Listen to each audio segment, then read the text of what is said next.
जय श्री कृष्ण। गुण दोष और स्वरूप, इनके रहस्य को श्रीमद् भागवत महापुराण में भगवान ने 11 स्कंद के 21 अध्याय में इस पर वर्णन और चर्चा करी है। उद्धव से यह बात बताते हुए भगवान ने कहा है कि जो गुण दोष हैं या शुभ अशुभ का विचार है, उस देश काल परिस्थिति में, उसके परिणाम में और परिमाण में, दोनों में अंतर होता है। सारी व्यवस्थाएं जो बनाई गई हैं, जो शास्त्रविहित हैं, अलग अलग व्यक्ति विशेष या वर्ण विशेष के लिए अलग अलग हैं। उनके कर्म भी अलग हैं, उनके अधिकार भी अलग हैं, उनका रिजल्ट भी अलग है। कई बार हम लोगों ने चर्चा कर ली है, अलग अलग वर्णों में अलग अलग काम या कार्य, उनके गुण दोष के आधार पर भगवान ने एक शास्त्र के द्वारा शास्त्रविहित व्यवस्था बताई है। यह केवल जातियों के आधार पर नहीं था, कर्म के आधार पर, गुण के आधार पर वर्ण व्यवस्था और काम करने के साथ उसका रिजल्ट और दोष के वर्णन किए गए हैं। ऐसा गीता में भी भगवान ने कहा है, चातुर्वर्ण्य सिस्टम गुण कर्म विभाग सा। तो ये सारी चीज़ें प्रॉपर्टीज के आधार पर अलग अलग लोगों को अलग अलग कर्म करने के लिए उद्यत किया गया है। और ऐसे व्यक्ति विशेष में भी है। व्यक्ति विशेष में मतलब एक ही परिवार के 4 सदस्य, 6 सदस्य या 2-4,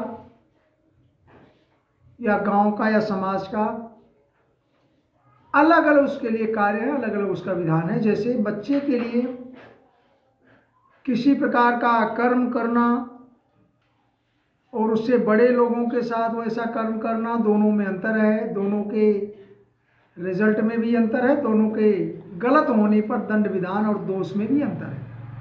जैसे परिवार में कोई काम होता है तो बच्चा जब कोई गलती कर देता है तो उसके सब लोग रहम करने का अंदाज रखते हैं, डिनायल करते हैं, उसकी हर गलती क्षमा कर देते हैं, माफ़ कर देते हैं। कहने का मतलब, अगर बच्चे से कोई जघन्य काम हो जाए, नुकसान हो जाए, तो भी उसे उसका दंड नहीं मिलता या उसका दोष नहीं लगता। लेकिन अगर वो काम बड़े लोग करें, जिनको जानकारी है, जो वो थोड़े दिमागदार हैं, अगर वो पुरुष या पत्नी या परिवार के व्यक्ति जो अगली गृहस्थ अवस्था में अगर वो गलती करते हैं तो उनको सब लोग, हम लोग, संसार वाले या कानून व्यवस्था भी उनको दंडित करती है। जैसे बच्चा चोरी करेगा, कभी कभी वो किसी का जाने अनजाने में किसी को ज़बरदस्त मारपीट करके यहाँ तक कि वो नुकसान कर देता, तो उसके लिए अलग दंड विधान है, माफ़ी है। लेकिन जो बड़े लोग ये काम करेंगे, चोरी डकैती, तो उनके लिए कानून भी आ जाता है। आप समझ सकते हैं, एक ही परिवार के 2 सदस्य, एक बच्चा और एक बूढ़ा या गृहस्थ या कह लें 40-45 की उम्र वाला, और उसी परिवार के बुजुर्ग को अगर हम ले लें तो उस बुजुर्ग के लिए थोड़ी दूसरी व्यवस्था होगी, क्योंकि वो सब कुछ जानता है, लेकिन वह, उसके पास एनर्जी नहीं है, ताकत नहीं है, स्वयं को संभालने की व्यवस्था नहीं है, इसलिए उसे भी माफ़ी की कैटेगरी में रखा जाता है। यह धर्म विचार, गुण और दोष का विचार केवल इसलिए किया गया है, भगवान ने यह बात बताई है गीता के श्लोक में, कि जो धर्म में निष्ठा करते हैं और धर्मविद शास्त्रविद कर्म करते हैं, वो उनके गुण होते हैं, और जो शास्त्रविद नहीं करते हैं, धर्म विरुद्ध कार्य करते हैं, वो उनके अवगुण या दोष हो जाते हैं। आज के समाज में भी हम लोग कई जगह इक्वालिटी इक्वालिटी, बराबरी बराबरी की मांग और बराबरी की दौड़, फंडामेंटल राइट, संविधान की दुहाई देते हुए अलग अलग कौम के लोग या अलग अलग धर्म के लोग, अलग अलग जाति के लोग एक ही देश में रहते हैं, लेकिन वो हर समय अपनी इक्वालिटी की बात करते हैं। तो हमको लगता है शास्त्र के हिसाब से इक्वालिटी कभी हो नहीं सकती, क्योंकि सबकी देश, काल और परिस्थितियां अलग अलग हैं। संविधान, रूल ऑफ लॉ में भी, कानून में भी यह व्यवस्था की गई है, किसी को किसी तरह का दंड देना है या जज या न्यायाधीश या किसी उत्तरोत्तर व्यक्ति के द्वारा दिया गया पंचायत न्याय आदि में भी देश, काल और परिस्थिति का ज्ञान रखा जाता है कि कोई घटना कैसे हुई, क्या परिस्थिति थी, किस परिस्थिति में किसी ने किसी का मर्डर अपने से बचने के लिए किया होगा, किसी ने अनजाने में मर्डर कर दिया होगा और किसी ने जानबूझ करके कत्ल किया। तीनों के जो दंड विधान है वो अलग अलग हो जाते हैं। शास्त्र में भगवान ने उद्धव से 11, 21, 17 में एक श्लोक में, 17वें श्लोक में भगवान ने कहा, समान कर्माचरणम पतितानाम न पातकम, कि जो लोग पतित हैं और जो पतित माने लोअर या निम्न कोटि के कार्य करते हैं वो पतित कहे जाते हैं। शास्त्र विहित कार्य नहीं करते हैं, पतित हैं। तो कहा भगवान ने कि जो पतितों या पतित के जैसे व्यवहार करते हैं, कार्य करते हैं, आचरण करते हैं, उन्हें पाप नहीं लगता। जो पतित है, ध्यान रखिएगा, पतिता नाम न पातकम, समान कर्माचरणम, समान कर्म कर रहे हैं, समान आचरण कर रहे हैं, लेकिन वो पतित हैं, वो कभी भी शास्त्रविद कार्य किए नहीं हैं, उनको हम लोग अपने शब्द में पापी, अधर्मी, विधर्मी कहते हैं, तो उन्हें पाप नहीं लगता। यह शास्त्र भी कहती है भगवान की लाइन। अर्थात जो दुष्ट है वो दुष्टता करेंगे, जो नीच है नीच कर्म करेंगे,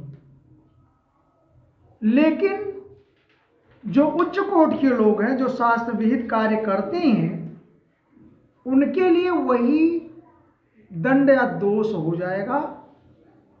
उनके लिए कोई पाप की छूट नहीं है, उन्हें पाप लगेगा, उन्हें दोष लगेगा।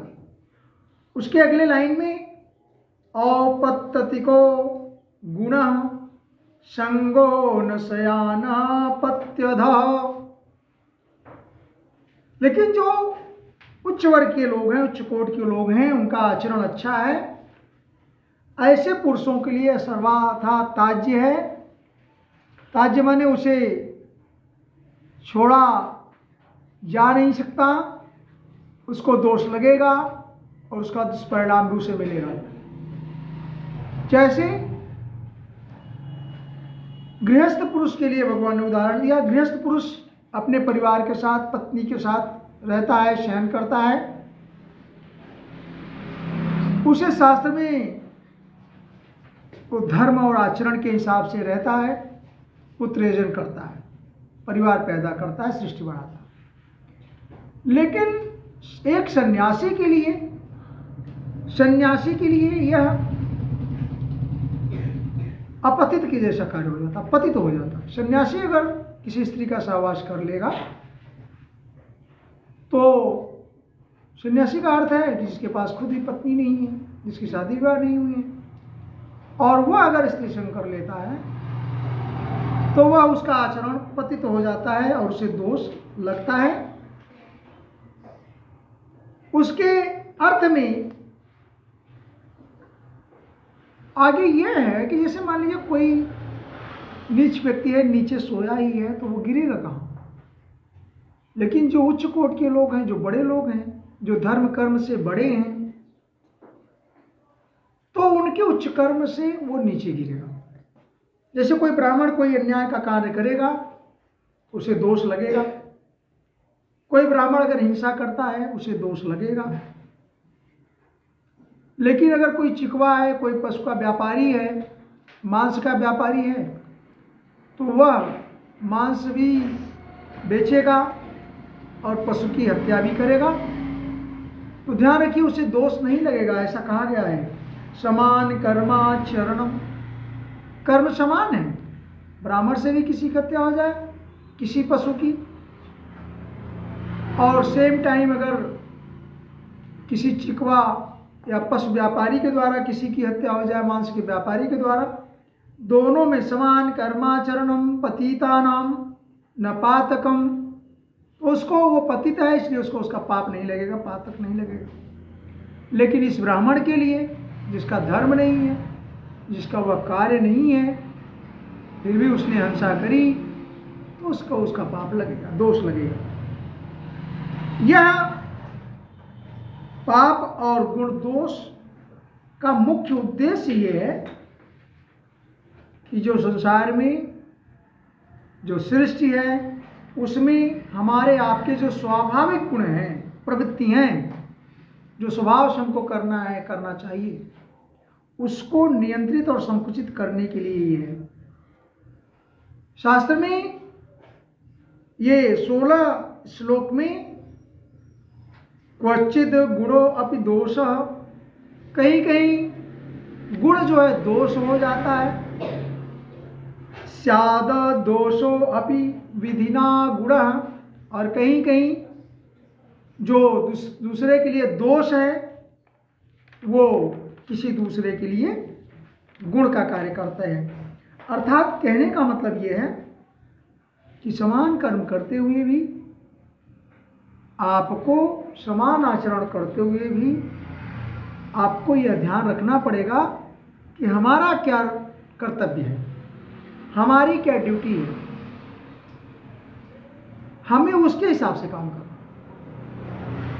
जैसे कई कई जगह आरक्षण का विधान किया गया, कई कई जगह हमारे संविधान में भी फंडामेंटल ड्यूटीज और राइट की बात करी गई। तो फंडामेंटल राइट्स सब लोग मानना चाहते हैं, इक्वालिटी है, किसी जाति वर्ण के लोग हों सबको चाहिए, ड्यूटी अधिकार सबका है, जन्मसिद्ध अधिकार बताते हैं। लेकिन जो ड्यूटी है that has to be perform, उसे करना है, उसके लिए कभी कोई इक्वालिटी नहीं देखना चाहता। वहाँ आती है शुड बी, कर्तव्य के लिए कहा गया है ऐसा करना चाहिए, ऐसा करना चाहिए, ऐसा करना चाहिए। अब करना चाहिए मतलब आपको करना है, आप बाध्य नहीं है। लेकिन जो हमारा संविधान बाध्य नहीं करता है वो धर्मशास्त्र बाध्य करते हैं। जैसे ब्राह्मण को हत्या चोरी नहीं करनी चाहिए, यहाँ तक कि ब्राह्मण को व्यापार नहीं करना चाहिए। दूध आदि का व्यापार ब्राह्मण को मना है, जबकि शूद्र के लिए वह शास्त्र विहित है और उसे दोष भी नहीं रहेगा। लेकिन ब्राह्मण अगर वाणिज्य करता है, खेती करता है, दूध का व्यापार करता है और किसी पशु की बलि देता है, तो उसके लिए वह पाप का भागी होगा, दोष लगेगा। इसलिए हर समय शास्त्र विहित कर्म करें, और आपके लिए what should be done that has to be done, जो होना चाहिए, जो करना चाहिए वही आप करें। और इसके लिए हमारे आपके साथ पुस्तकें, स्वाध्याय, चिंतन, परमार्थ, आत्मशुद्धि, ये सब चीज़ें सहायक होती हैं। जब आप भगवान की पूजा आराधना करते हैं, ब्राह्मण गायत्री जप करता है, तो उसे गायत्री जप का अधिकार है और उसका कर्म है, उसका धर्म है। वो नहीं करेगा, संध्या वंदन नहीं करेगा, उदय दोष लगेगा। लेकिन एक वैश्य अगर वो गायत्री नहीं जपता है, उसे दोष का कोई विधान नहीं है। इसलिए शास्त्रवेद कर्म करें और समान कर्म करने से दूसरे की चेष्टा ना करें।